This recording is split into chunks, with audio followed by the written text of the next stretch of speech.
Subscribe to The Honest Critique for current affairs, movie, book, and product reviews. Also, make sure you press the bell icon to get notified whenever we upload a new video.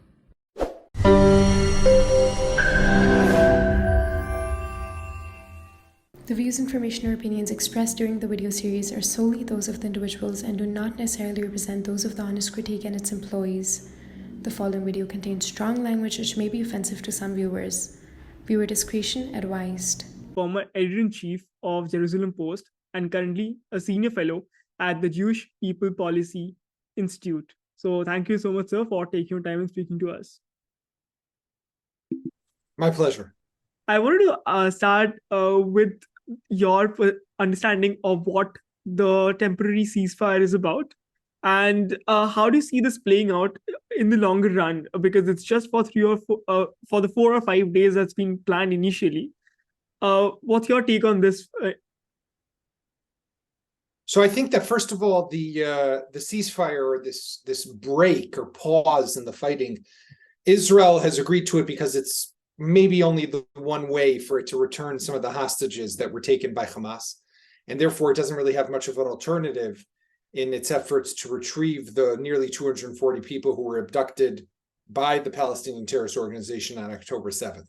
So with this being the circumstances, the best way to get the people back is to agree to some sort of ceasefire. Hamas's interest is to have Israel ease up on the pressure. They are suffering under the military campaign. The offensive on the ground has been working, and Hamas doesn't want that, right? So if this is a way to get Israel to stop, then that's a win for Hamas. My concern would be that Israel might not continue the operation, because once it stops, there will be a lot of pressure to keep up a ceasefire. There will be a lot of pressure from the United States, Europe, and other countries. So we have to see essentially what's going to happen. That's something that I wanted to ask you, the next question, whether militarily there will be any change in the plan of actions for Israel, and would it like to carry on with the ground offensives in the southern part of Gaza after probably the ceasefire ends? So Israel has said and declared that it plans to continue, and it plans to, until now it's been operating in northern Gaza, plans to also start to operating in southern Gaza, particularly in an area known as Khan Yunis, which is a known Hamas stronghold. It is where the organization has a lot of its infrastructure and where the leaders of the organization are believed to be hiding in some sort of tunnel bunker system. So Israel still wants to be able to go into there because it has an ultimate objective. That objective is to remove Hamas from power, to eliminate as much of Hamas's military capabilities as possible, and to ensure that Hamas can never carry out another terrorist attack anywhere close to what happened on October 7th ever again. So therefore, the operation has to continue. Otherwise, we will not achieve the objectives that the country set out for itself. And that's something interesting, because I wanted to understand at this point of time that it's not just Israel who knows that it wants to carry out the operation. It's Hamas as well, which also knows that Israel will carry out the ground offensives right after the 4-day or 5-day ceasefire ends. Wouldn't it be, if not sufficient time, but at least a bit of time for them to rearm or regroup as an organization to carry out their offensives as well against Israel after that? That's the big concern, right? Hamas wants this break so it can redeploy, reposition, rearm, and be better prepared for when Israel does possibly come into the southern part of the Gaza Strip. So Hamas's interest is for there to be a break so it can use that break for its own purposes. For example, one of the conditions that Hamas stipulated in the deal was that Israel would stop all surveillance flights that are meant to gather intelligence over the southern Gaza Strip. Why would it want surveillance flights to stop? Because it doesn't want Israel to be able to see what's happening, right? So Hamas's interest is to remain in power, to remain viable, to remain strong. Israel's interest is obviously the opposite, and that is the clash that we're going to see. And therefore, I would argue that Israel has no choice, that even after this pause in the fighting, Israel will have to continue to operate to remove Hamas, because Hamas is not yet removed. And the entire deal of the prisoner exchange, we have seen in the past that it didn't go well with Israel trying to release any of the Palestinian prisoners before. A lot of question has been raised on the proportionality part of the 239 hostages being released in accordance how many Palestinian prisoners will be released per day, or a kind of a conversation like that. I wanted to understand that part of the proportionality, whether it's been maintained or whether the conversation would have happened of the deal between the two sides. And the other thing is, we have seen, for example, the National Security Minister, Ben Gvir, not happy with the prisoner exchange. And he mentioned that there shouldn't be any celebration in accord. I mean, I think what you need to understand is that these people were taken from their beds, from their homes, from their kitchens, from their backyards. Most of the vast majority of the hostages are civilians. There's over 30 children. There's women who are 85 years old. These are not combatants. These are not soldiers. Hamas taking these people is a war crime. Now, in an ideal world, if Hamas was an actor that we could talk to, sadly they're not, this never would have happened, that Hamas would have automatically and immediately returned these people. But Hamas is a murderous, torturous, violent terrorist organization whose sole objective, as we saw by cutting open the wombs of pregnant women, by burning children, by killing and rampaging and raping, is that Hamas doesn't care about civilians. Hamas doesn't care about human rights. Hamas doesn't care about 9-month-old or 10-month-old babies that it keeps in captivity. And as a result, Israel has to release prisoners from its jails who are terrorists, right? The people that Israel are releasing, these are not people who are 9-month-olds. These are not 3-year-old children. These are not 85-year-old women who were just having a cup of coffee. These are people who stabbed soldiers. These are people who carried out terrorist attacks. So there's no question, there's no such thing as proportionality. Get that out of your head. It doesn't exist. If Israel could, it would release no one. If Israel could, it would release 1 for each person. If Israel had to, it would release 10 for each of them. There's no question. It's about getting our people back, because our people were ripped away from their homes and their families by a violent terrorist organization. That's what this is about. So we don't have to think about proportionality. It's a complete ridiculous question. The second element of it, about what Ben-Gvir said, is not relevant anymore because the cabinet approved the deal. The government said that it's been approved. The courts approved it as well. And therefore, whatever Ben-Gvir said is no longer of any relevance. But doesn't the prisoner exchange at this point of time makes Israel seemingly weak at this point of time, because it wouldn't want to do it in an ideal situation and carry out the offenses, right?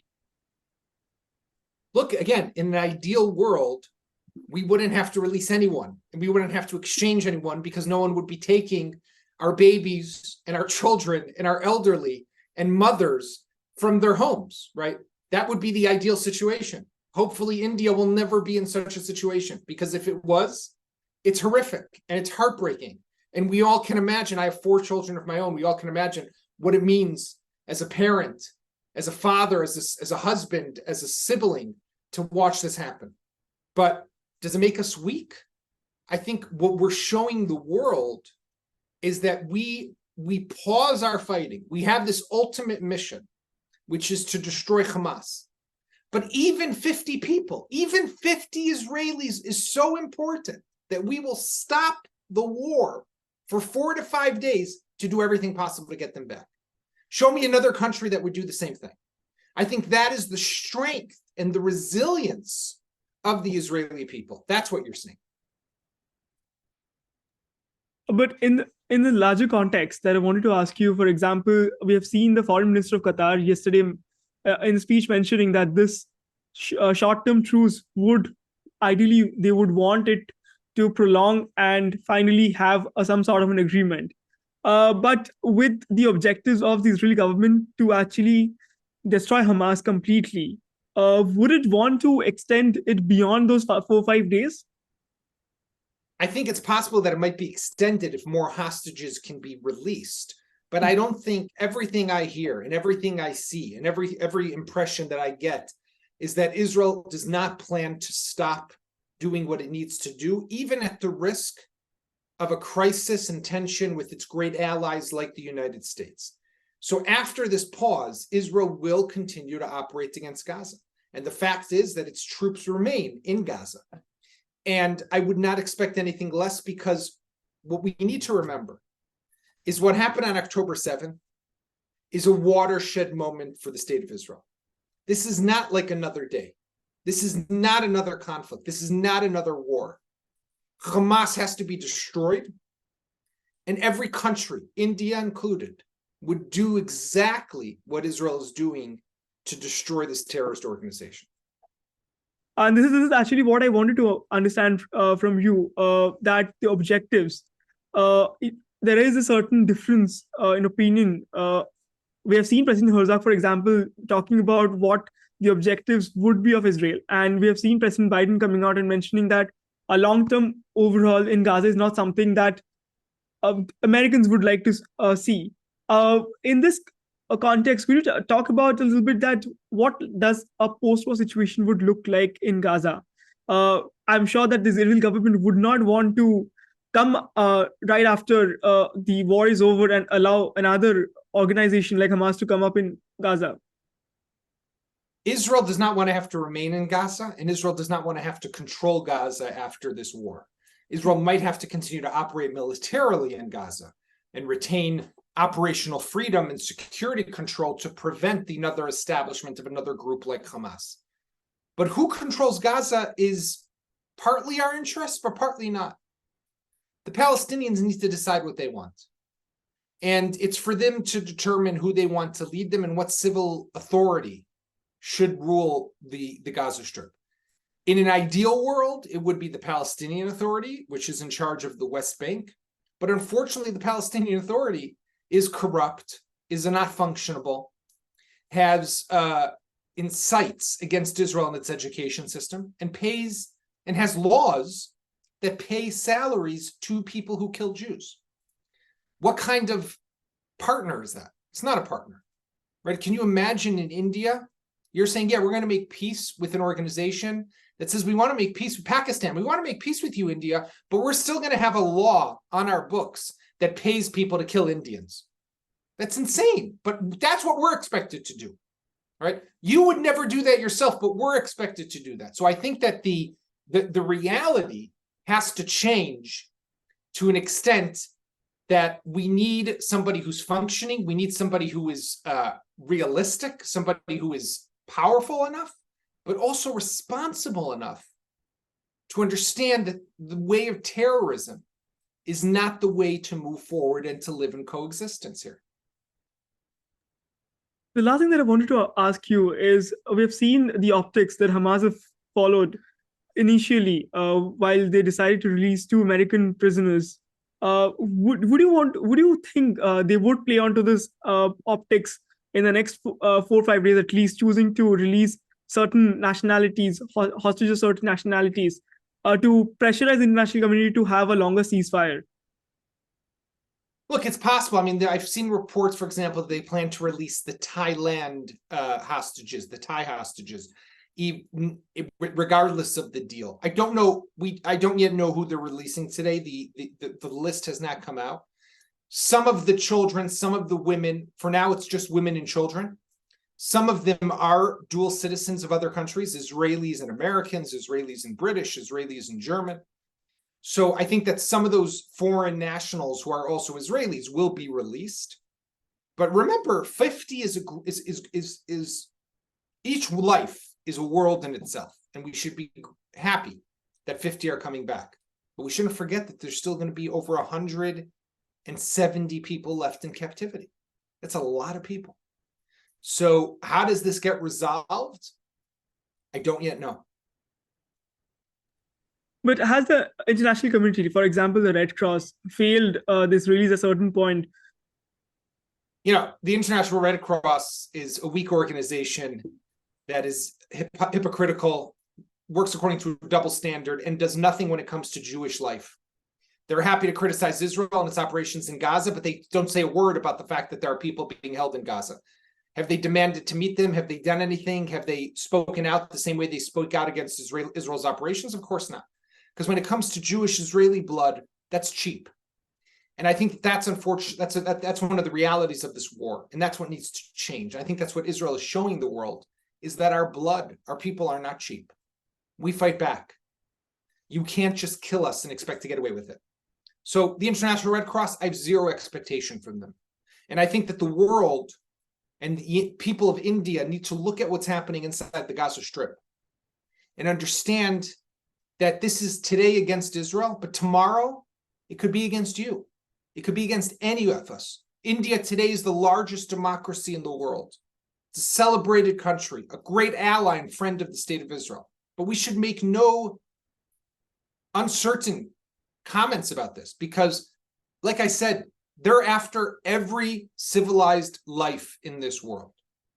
This radical Islamic terrorists, they want to kill me, they want to kill you. They want to stop our democratic way of life. They want to prevent us from living a free life. And therefore, they might, on October 7th, they might have attacked us here in Israel. But we all have to be vigilant today because this can happen anywhere. Well, that's all the questions that I had. Thank you so much for taking your time and speaking to us. Thank you so much. Thank you.